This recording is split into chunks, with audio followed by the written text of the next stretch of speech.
this is always a time, you can reflect, but it's always a time you definitely should be thankful. And it's also hard on a lot of people too, because it brings back a lot of family memories that people aren't at your things, and so I always feel for that too. Be thankful for all the time you have with everybody you have. And be thankful we live in this country. I know we have a lot of issues, but I'm thankful that I live here and don't live a lot of other places. I can tell you that much. So, all right, I'll take any questions at this time. You got your own mic, so I'll let you go first. You go first. Mm-hmm. So you had a bye week. Uh-huh. Now the kids don't have school. It seems from the outside 2 really good opportunities to get some good preparation for Utah. Just talk about what the team's been going through the last 2 weeks and where the preparations stand. Yeah, we've had good practices. They've been energetic. The guys have been excited about playing this game. There's a lot on the line, and some of the guys that were banged up a little bit after the game or got banged up during the game are doing well, so that's good. And hopefully we'll have everybody back. We're not sure on everybody yet, but we've got a lot of guys back, and they're healthy and excited about playing. This is always a big game. It's always a close game, exciting game. It's always fun to play at Utah. The crowd's always into it, so our guys will be ready to go. Mike, I'm sure this is a topic that comes up every year when you're playing Utah, but sort of the natural rivalry in history going back to the 60s. You guys come to the Pac-12. Is this any closer to being a real rivalry as opposed to maybe a forced one, just to kind of get you guys acclimated in the Pac-12? I've been asked that every single year. I think last year when we actually won, and it was kind of an exciting game. And then this year, so there was a lot riding on the line last year, and then this year there's a lot riding on the line. And I think the very first year of the rivalry, when they created it in the Pac-12, CU went down there and beat them, and they would have won the Pac-12 South. And so I think that it has kind of over the years now turned into something that there's things at stake. Both, one time we had it at stake, and then they had the Pac-12 South Championship at stake, and now both of us are playing for a bowl game. And so I think that there is some of that. And then people keep asking the question like you do over and over and over. I think that even creates it. They have their big rival, of course, with BYU. We have our big rival with CSU. But I definitely think this is something that has turned into a little bit of a rivalry now. The early signing period is now less than a month away. For teams that qualify for a bowl, how challenging is that going to be in December to both recruit and get your team ready for the bowl game? Going to a bowl game will advertise for yourself because there'll be commercials, there'll be different things out there. So those kids sitting in their houses or looking on their phones, which they never look on their phones, do they? And so I think they'll see all that stuff. So that helps you, I believe. The negative side of it is you'll be practicing, you won't be able to get out quite as much. You really hardly have time to get everywhere. The head coach can go only one time. It's hard to get everywhere in that small a time by signing on the 20th. So that makes it a little bit tougher.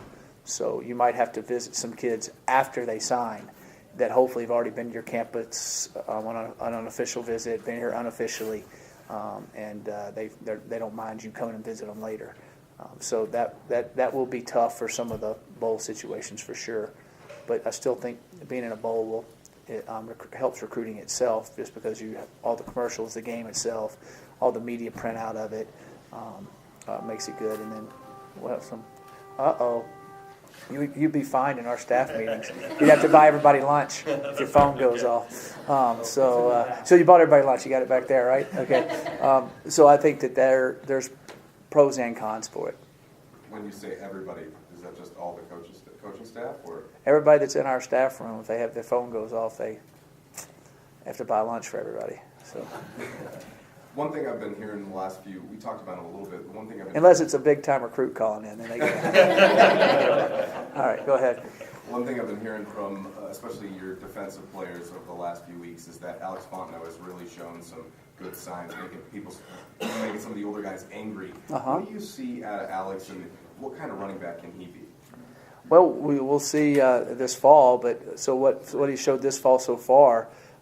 Is he's explosive, and he's gotten bigger and stronger, lifting 4 days a week with Drew Wilson. I think that's really helped. And this spring will be big for him, and hopefully he can do what we think he can.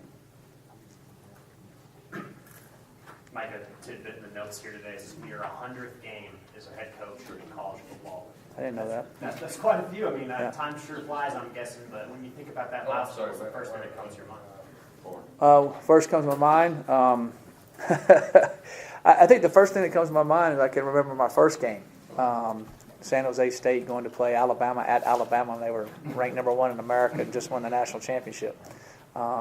And then all the players and coaches we've worked through the years is kind of what I think about when I think about that, and that's pretty interesting. Like you've talked about how this game is basically competition for a bowl bid. Yep. Just speak to, I guess, what going to a bowl would mean for this program as you try to, I guess, keep that momentum that the team built last year. Yeah. Well, number one, this university's had a great history. I mean, there for years, you didn't even think about them not going to a bowl game, right? I mean, I think from 86 to 87 or whatever till 2004, they always went, right? I think they might have missed one in that time period. Two. And there wasn't as many bowls. You were probably bowl eligible. There wasn't many bowls at that time, and so I think that that tradition is here, which it should be. And last year the guys got it started, and this year they want to keep it on. I know some of the older guys that were here last year have been calling them, said, "Don't let it end," so that would be extremely important for us to keep that going. At the same time. Does that affect next year's team? How many games we win?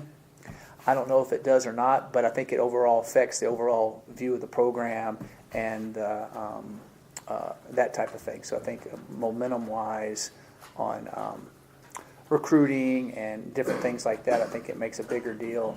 But as far as when you line up next year to play, they don't think about, well, we went to a bowl game next year, we should win more. No, I don't think they think that at all. It's a whole new team again. And so you have to start back over and go from there. But the tradition of it, keeping that going, I think propels the program and puts more next year. The next guys feel that. The next year, the next guys feel that. So I think that's important. So we definitely would like to do it, just like Utah would.